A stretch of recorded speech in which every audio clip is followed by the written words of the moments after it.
predating Christianity and Judaism.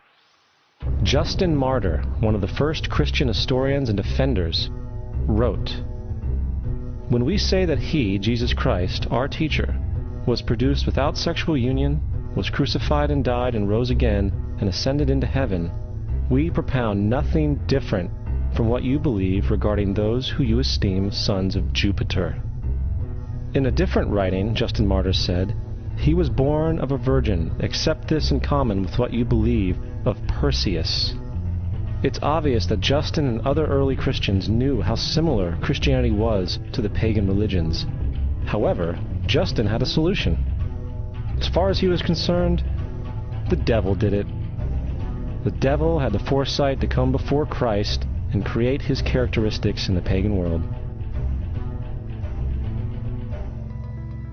Fundamentalist Christianity, fascinating. These people actually believe the world is 12,000 years old.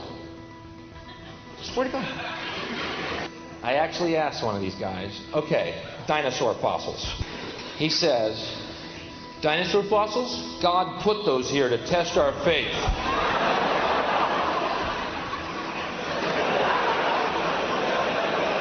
I think God put you here to test my faith, dude.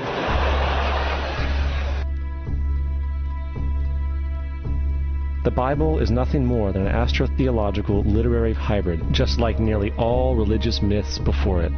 In fact, the aspect of transference of one character's attributes to a new character can be found within the book itself. In the Old Testament, there is the story of Joseph. Joseph was a prototype for Jesus. Joseph was born of a miracle birth. Jesus was born of a miracle birth. Joseph was of 12 brothers. Jesus had 12 disciples. Joseph was sold for 20 pieces of silver. Jesus was sold for 30 pieces of silver. Brother Judah suggests the sale of Joseph. Disciple Judas suggests the sale of Jesus. Joseph began his work at the age of 30. Jesus began his work at the age of 30. The parallels go on and on. Furthermore, is there any non-biblical historical evidence of any person living with the name Jesus, the son of Mary, who traveled about with 12 followers, healing people and the like? There are numerous historians who lived in and around the Mediterranean, either during or soon after the assumed life of Jesus. How many of these historians document this figure? Not one.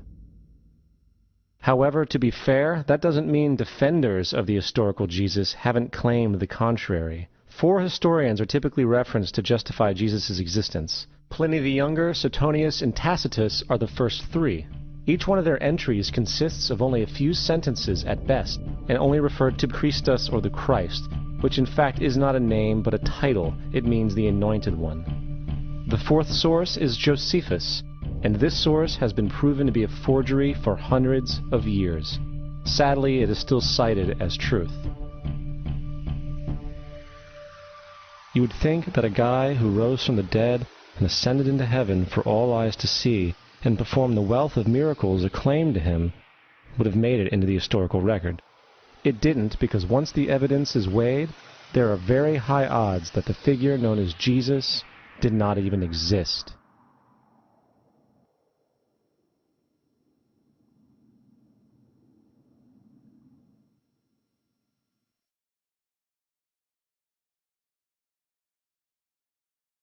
We don't want to be unkind, but we want to be factual. We don't want to cause hurt feelings, but we want to be academically correct in what we understand and know to be true. Christianity just is not based on truth. We find that Christianity was in fact nothing more than a Roman story, developed politically. The reality is, Jesus was the solar deity of the Gnostic Christian sect, and like all other pagan gods, he was a mythical figure. It was the political establishment that sought to historize the Jesus figure for social control. By 325 AD in Rome, Emperor Constantine convened the Council of Nicaea. It was during this meeting that the politically motivated Christian doctrines were established, and thus began a long history of Christian bloodshed and spiritual fraud.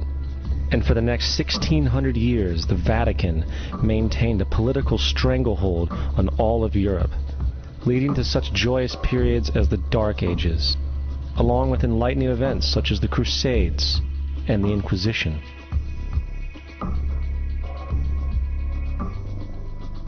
Christianity, along with all other theistic belief systems, is the fraud of the age.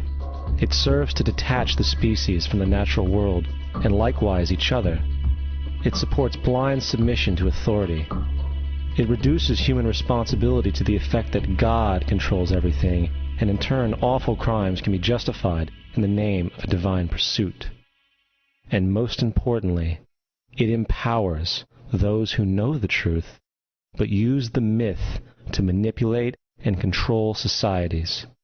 The religious myth is the most powerful device ever created and serves as the psychological soil upon which other myths can flourish.